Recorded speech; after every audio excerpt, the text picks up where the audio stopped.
Maya Carter's hands trembled as she fumbled with her keys in the dim parking lot behind Hollis Grill. The night air bit at her skin, carrying the smell of grease and garbage from the dumpsters that lined the alley. Her feet screamed in protest after another double shift, the kind that left bruises on her heels and made every step feel like walking on broken glass. She was 27 years old and felt 60. The crying started just as she reached her car. At first, she thought it was a cat. The sound was high and desperate, echoing off the brick walls of the closed pharmacy across the street. Maya paused, key halfway to the lock, and listened. No, not a cat. A child. Please, no, she whispered to herself, pressing her forehead against the cold metal of her car door. She had $40 left until Friday. Her electricity bill was overdue.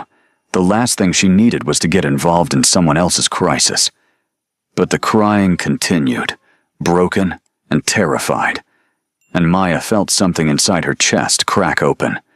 She found him tucked between a dumpster and a stack of collapsed cardboard boxes, small and shaking in the darkness. He couldn't have been older than 6, with black hair that fell into his eyes, and a toy car clutched so tightly in his hands that his knuckles had gone white. When her shadow fell across him, he flinched violently, pressing himself harder against the wall. "Hey," Maya said softly, crouching down to his level. Her knees protested. "Hey, sweetheart, are you okay?" The boy stared at her with eyes too old for his face. "Don't call them," he said. His voice was hoarse from crying. "Please don't call them." "Call who?" "The police. They'll take me back, and he'll be angry again." Maya's stomach tightened. She recognized that fear. She'd worn it herself once, a lifetime ago.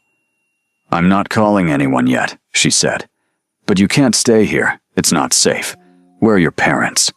"My mom is gone." The words came out flat, practiced. "My dad doesn't know I left." "What's your name?"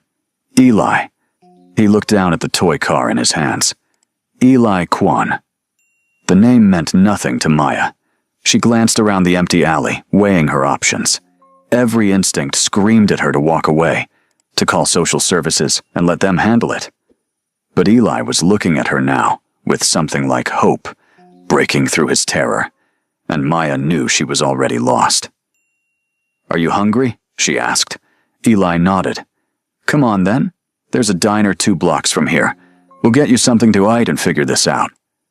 The boy hesitated for a long moment before slowly uncurling himself from his hiding place. He was wearing expensive clothes, Maya noticed. Dark jeans without a single worn spot, sneakers that probably cost more than her rent. But they were dirty now, streaked with grime from the alley. They walked to the 24-hour diner in silence. Eli kept his distance, always staying just out of reach, like a stray dog that wanted food, but didn't trust hands.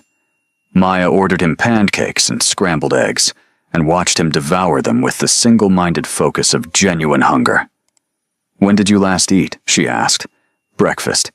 Mrs. Chen made oatmeal, but I didn't like it. So I only had a little." "Who's Mrs. Chen?" "She cooks for us, and cleans.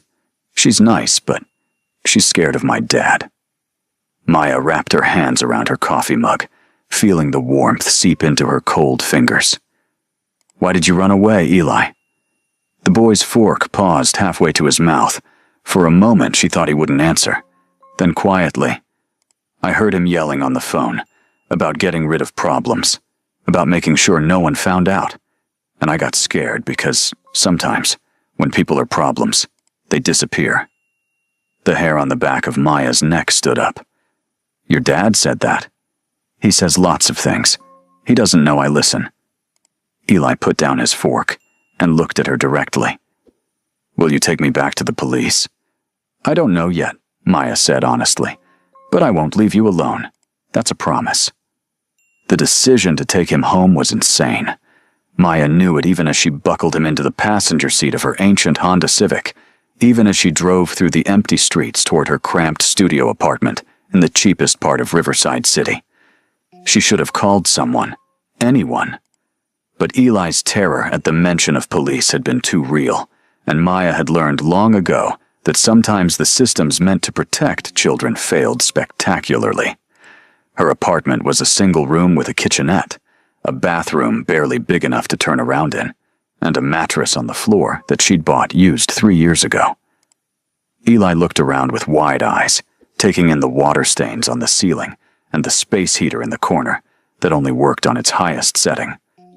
"You can sleep on the bed," Maya said, pulling out the spare blanket from her closet. "I'll take the floor." "You don't have to do that." "I'm not letting a 6-year-old sleep on the floor." "I'm almost 7. Eli sat down on the edge of the mattress, still clutching his toy car. "My birthday is in 23 days. Maya smiled despite herself. "Almost 7 then. Do you want to tell me about your house, so I can take you back in the morning?" The boy's face shuddered. "It's big, really big, with gates and guards." "Guards? Men with guns. They walk around at night. Dad says they keep us safe, but I think they keep us in." Maya's unease deepened into genuine fear. What kind of family had armed guards? "What does your dad do, Eli?" "Business." The word came out automatic, rehearsed. "He does business with important people. He's always in meetings or on the phone. He gets angry a lot since Mom died." "I'm sorry about your mom." Eli shrugged, but his eyes were bright with unshed tears. "She was nice. She used to read to me every night. Now nobody does." Maya sat down beside him on the mattress, keeping a respectful distance. "What's your favorite story?" "Where the wild things are." "I loved that one when I was your age." They talked for another hour, Maya slowly drawing out details about Eli's life in careful increments. A mansion in North Crest Heights. A father who worked late and came home smelling like cigarettes and anger. A mother who had died in a car accident 8 months ago. Tutors and drivers and housekeepers, but no friends. No birthday parties. No normal childhood at all. When Eli finally fell asleep, still holding his toy car, Maya sat by the window and stared out at the city lights. She didn't know who his father was. If she had, she might have run. The morning came too quickly. Maya woke to find Eli already awake, sitting cross-legged on the mattress and watching her with those 2 old eyes. "Are you taking me home now?" he asked. "If you show me where it is." "Okay." He climbed off the bed and walked to her kitchenette, where he'd apparently helped himself to a box of cereal. "Can we go the long way? I want to see the park." They drove through Riverside City as the sun climbed higher, Eli pressing his face against the window and calling out landmarks. The park, where his mother used to take him. The library she'd loved. The ice cream shop they'd visited every Sunday before the accident. "Turn here," he said suddenly, as they approached the eastern edge of the city. "North Crest Heights is up that hill." Maya's stomach dropped. North Crest Heights wasn't just expensive, it was fortress territory, where tech moguls and old money lived behind walls and security systems that cost more than most people earned in a year. She'd never been inside the gates. The entrance was guarded by 2 men in dark suits. They stiffened as Maya's car approached, hands moving to their hips in a gesture that made her blood run cold. One of them stepped forward, palm raised. Maya rolled down her window. "I'm returning Eli Kwan. He got lost last night." The guard's eyes widened. He pulled out a radio and spoke rapidly in Korean. Within seconds, 3 more men appeared, surrounding the car. One of them opened Eli's door and looked inside. "Young master," he said, relief evident in his voice. "Your father has been looking everywhere." Eli unbuckled his seatbelt but didn't move. "Is he angry?" "Very." The guard glanced at Maya with an expression she couldn't read. "Ma'am, you need to come with us. Mr. Kwan will want to speak with you." "I was just bringing him home," Maya said, fear making her voice tight. "I found him last night, and he was scared, so I waited until morning. Nevertheless, you need to come with us." They drove in convoy up the winding road to a mansion that made Maya's breath catch. It was more compound than house, sprawling across manicured grounds with fountains and gardens, and enough square footage to house 20 families. The gates were steel and 12 feet high. The windows were tinted. Everything about it screamed money and danger in equal measure. Maya was escorted inside with Eli walking, silently beside her, his small hand gripping her sleeve. The interior was even more intimidating than the exterior. Marble floors, modern art that probably cost 6 figures. Furniture that looked too expensive to sit on. And everywhere, men in dark suits, watching with cold eyes. They were led to a study lined with bookshelves and dominated by a massive desk. Behind it sat a man who made Maya's heart stop. Daniel Kwan was young, probably mid-30s, with sharp features and eyes that seemed to see straight through her. He was dressed in a black suit that fit him perfectly, and when he stood, the movement was controlled and predatory. Every man in the room deferred to him automatically. "Eli," he said. His voice was quiet, but it carried. "Come here." The boy ran to his father, and Daniel caught him in an embrace that looked almost desperate. But when he straightened and looked at Maya, his expression had gone cold. "Who are you?" he asked. "Maya Carter. I work at Hollis Grill downtown. I found Eli last night in an alley. He was scared and hungry, so I helped him." "You took my son to your apartment." It wasn't a question. He was terrified. He begged me not to call the police. I didn't know what else to do. "So you kidnapped him?" "No." Maya's fear crystallized into anger. "I protected him. He was alone in a dangerous neighborhood at night. Where were your guards? Where were you?" The room went deathly silent. One of the men behind her shifted, and Maya realized she might have just made a fatal mistake. But Daniel's expression flickered with something that might have been surprise. "Leave us," he said to his men. "All of you. Take Eli to his room." "Dad," Eli protested. "Now." The word was steel. When they were alone, Daniel circled around his desk and leaned against it, studying Maya. "You have remarkable courage for someone in your position.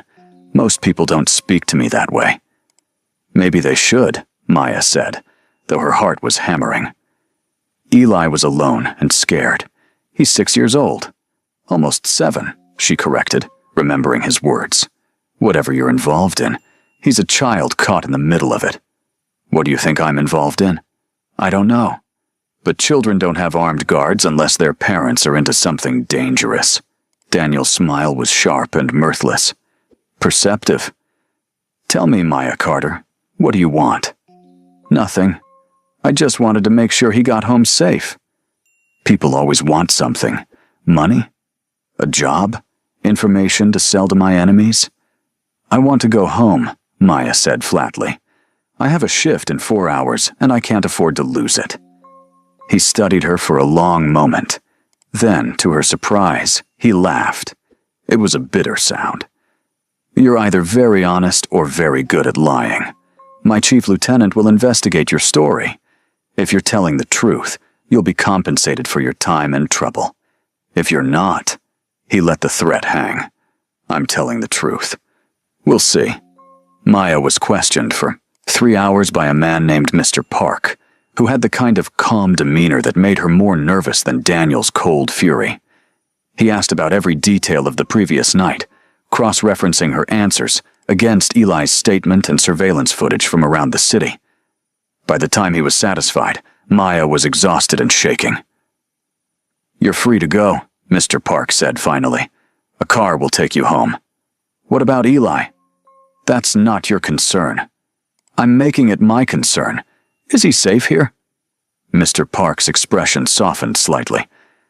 "Mr. Kwan loves his son. Everything he does is to protect him. But his world is dangerous, Miss Carter. The kindest thing you can do for that boy is forget you met him." But Maya couldn't forget. Over the next week, Eli appeared in her dreams. She saw him crying in that alley, clutching his toy car, wearing fear like a second skin.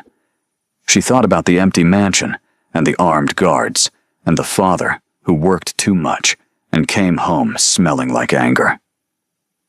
She was working the lunch rush when the black car pulled up outside Hollis Grill.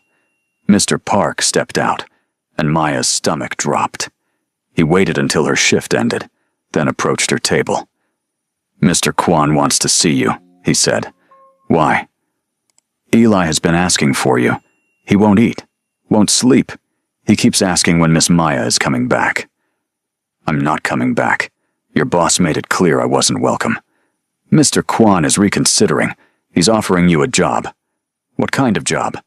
"Companion for Eli. Someone to spend time with him, read to him, take him to the park, be the mother figure he's missing." Maya stared at him. "You want me to work for a crime lord?" Mr. Park didn't deny it. "I want you to help a grieving child. The salary is $50,000 a year plus housing if you want it. You'd work 4 days a week, 8 hours a day. Eli would be supervised at all times, and you'd never be asked to involve yourself in Mr. Kwan's business." "That's insane." "That's generous. Most people don't get second chances in our world, Miss Carter. Eli saw something in you. Mr. Kwan respects that, even if he doesn't understand it." Maya thought about her studio apartment and her overdue bills and her feet that ached from standing for 12 hours at a time. She thought about Eli's face when he'd asked if she was taking him to the police. She thought about the crushing weight of barely surviving versus the possibility of actually living. 4 days a week, she said, and I don't want to know anything about his business. Agreed. The next afternoon, Maya walked back through those steel gates into a world that terrified her. Eli was waiting in the foyer, and when he saw her, his entire face lit up. He ran to her and wrapped his arms around her waist, and Maya felt something in her chest crack wide open. "You came back," he said. "I promised I wouldn't leave you alone." Over the following weeks, Maya learned to navigate the strange ecosystem of the Kwan mansion. She learned which guards were friendly and which ones watched her with suspicion. She learned that Mrs. Chen, the housekeeper, had been with the family for 12 years and loved Eli like her own grandson. She learned that Daniel Kwan worked 18-hour days and came home exhausted, that he never raised his voice to his son, but rarely smiled at him either. And she learned that Eli was desperately lonely. They spent hours in the mansion's library, reading every book on the shelves. They played in the massive backyard under the watchful eyes of security. They baked cookies in the industrial kitchen and built elaborate towers with blocks in the empty living room. Eli laughed more, ate better, started sleeping through the night. Daniel watched from a distance, appearing in doorways and hallways like a ghost. Sometimes Maya would feel his eyes on her and look up to find him standing at the top of the stairs, expression unreadable. He never joined them, never interrupted. But he was always there, orbiting his son like a satellite. One evening, 6 weeks into her employment, Daniel knocked on the library door, where Maya was reading to Eli. "It's bedtime," he said. 5 more pages, Eli pleaded. "Now, Eli." The boy's face fell, but he obediently kissed Maya's cheek and left. Daniel lingered in the doorway. "Thank you," he said quietly, "for what you're doing for him. He's a good kid, it's easy. He talks about you constantly. You've made him happy again. I didn't think that was possible." Maya closed the book and stood. He's been grieving.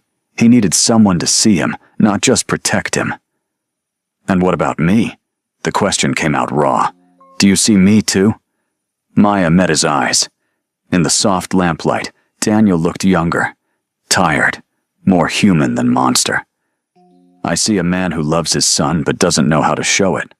I see someone who built walls so high that even his own child can't reach him. Those walls keep him safe. They keep him lonely." Daniel flinched. "You don't understand my world? Then explain it to me." They talked until midnight, sitting in the library, while the house settled into silence around them. Daniel told her about his wife, Grace, who had been killed by a rival's car bomb meant for him. about the empire he'd inherited from his father and the bloody path he'd walked to keep it, about enemies who circled like sharks and allies who could turn on a dime. "Eli is my only weakness," he said. "If they knew how much he means to me, they'd use him to destroy me. So you keep him locked away, hidden. But Eli doesn't need a fortress, Daniel. He needs a father. I don't know how to be both. I can keep him safe or I can be close to him, not both. That's a coward's choice." Daniel's eyes flashed with anger, but Maya didn't back down. "You're hiding behind your fear," she continued. "You're letting it control you instead of fighting through it. Your wife died, and instead of grieving with your son, you pushed him away. He thinks you blame him. I don't. Then tell him that. Spend time with him. Let him see that his father is more than just a shadow that comes home late and leaves early." The next day, Daniel joined them for breakfast. Eli was so shocked he dropped his spoon. Over the following weeks, Daniel began appearing more. He'd sit in on reading time, quiet and attentive. He'd join them for walks in the garden. Once, he even played trucks with Eli on the living room floor, his expensive suit jacket abandoned on a chair. Maya watched father and son slowly find their way back to each other, and something unexpected began growing in her own chest. She caught herself noticing the way Daniel's face softened when he looked at Eli, the rare smiles that transformed him from terrifying to handsome, the moments of dry humor that appeared when he let his guard down. One afternoon, she found Daniel in the study going through paperwork. He looked up when she entered. "Eli's napping," she said. "I wanted to ask about his birthday. He mentioned it's coming up." 3 weeks. Daniel set down his pen. "Grace always planned elaborate parties. I don't know where to start." "What does Eli want?" "He asked for something small. Just family. But we don't have family left. It's only us."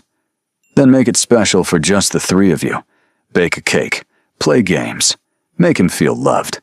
That's all he really wants." Daniel studied her. "You're part of this now, you know. He considers you family. What about you?" The question slipped out before Maya could stop it. "Do you consider me family?" The air between them changed. Daniel stood slowly and walked around his desk until he was standing directly in front of her. "I consider you dangerous," he said softly. "You make me want things I can't afford to want. You make me hope when hope is a liability. Maybe you need more liabilities then." He reached out and brushed a strand of hair from her face, his touch gentle. "If I pursue this, I put you in danger. Everyone I love becomes a target. I'm already here, Daniel. I'm already in your world. The only question is whether you're brave enough to let me stay." They crossed the line that night. Daniel kissed her in the library, gentle and desperate, and Maya felt the last of her defenses crumble. She knew it was reckless, knew she was falling for a man whose business was violence and whose enemies would happily kill her to hurt him. But she'd seen the person beneath the armor, and she couldn't walk away. For 3 months, they existed in a strange bubble of happiness. Daniel slowly stepped back from the most violent aspects of his business. He spent more time at home, more time with Eli. The mansion felt less like a fortress and more like a home. Then Victor Hahn made his move. Maya was reading to Eli in the library when Mr. Park burst through the door. "We need to go, now. What's happening?" Maya stood, pulling Eli close. "Mr. Hahn has made a play. He's coming for the family.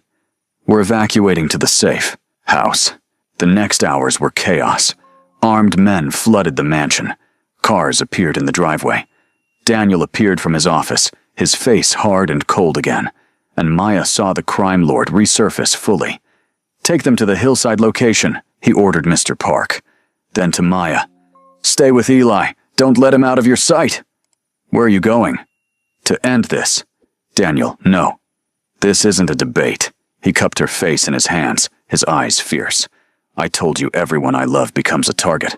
Hahn thinks he can use you and Eli against me. I'm going to show him what a mistake that is." They were driven to a safe house in the mountains, but the peace didn't last. Han's men had followed. Maya heard gunshots in the distance and pulled Eli into a closet, covering his ears as the battle raged outside. The door burst open, and one of Han's enforcers appeared, gun raised. Maya threw herself in front of Eli. The shot never came. Daniel appeared like an avenging angel, moving with brutal efficiency. The enforcer went down. More men poured in. The fight was savage and quick, and when the silence fell, Daniel was standing over 3 bodies, blood on his hands. He looked at Maya and Eli huddled in the closet. "It's over," he said. "Han is dead. His organization is scattered." But the cost was written on his face. That night, after Eli was finally asleep, Daniel sat with Maya on the safe house porch. "I can't do this anymore," he said. "I can't risk you. Either of you." "So what are you saying?" "That I have a choice to make. Keep the empire and lose my family, or give it up and try to build something real." "You know what I want you to choose. It's not that simple. People depend on me. There's too much blood in the foundation." Maya took his hand. "Then change the foundation. You're smart enough, Daniel. Rich enough. You could transition into legitimate business. It won't be easy, but nothing worth having is. And if I do, if I try to walk away and it destroys everything, then we'll face it together. You, me, and Eli, as a family." The change didn't happen overnight. It took 18 months of careful planning, of selling off illegal operations and investing in legal ventures, of cutting ties with dangerous allies and building new networks. There were setbacks, threats, moments when Maya wondered if they'd made a terrible mistake. But slowly, painfully, Daniel Kwan transformed himself from crime lord to businessman. He bought a tech company, invested in real estate, opened community centers in underserved neighborhoods. He would never be completely clean, could never erase the blood he'd spilled, but he could choose differently going forward. And through it all, Maya and Eli were there. They got married in a small ceremony in the mansion garden, with Eli as the ring bearer and Mrs. Chen crying in the front row. Maya moved into the mansion permanently, transforming it from a fortress into a real home. She started a community kitchen downtown with Daniel's funding, providing meals for people like her former self who were barely surviving. Eli flourished. He started at a real school, made friends, played soccer, laughed freely and often. On his 8th birthday, he blew out his candles and wished for nothing because he already had everything he needed. Maya stood in the kitchen of her community center, watching volunteers serve food to a line of tired, hungry people. Daniel appeared beside her, Eli on his shoulders, and wrapped an arm around her waist. "Thank you," he said. "For what?" "For stopping that night, for not walking away, for believing I could be more than what I was." Maya smiled and kissed him. "I didn't save a crime lord," she said. "I saved a child, and in doing that, I found my family." Eli tugged on his father's hair. "Can we get ice cream?" "Absolutely," Daniel said, "but only if Miss Maya comes too." "Always," Maya said. They walked out into the afternoon sunshine, 3 people who had found each other in the darkness and chosen to build something beautiful together. The road hadn't been easy. The dangers hadn't disappeared completely, but they had something stronger than any fortress or guard. They had each other. And sometimes, Maya thought as Eli grabbed her hand and Daniel smiled down at them both, sometimes kindness didn't get you killed. Sometimes it saved you in ways you never expected. Sometimes it brought you home. If this story moved you, if Maya and Eli's journey touched your heart, hit that subscribe button and join our community. Drop a comment below telling us what you thought about Daniel's transformation from crime lord to family man.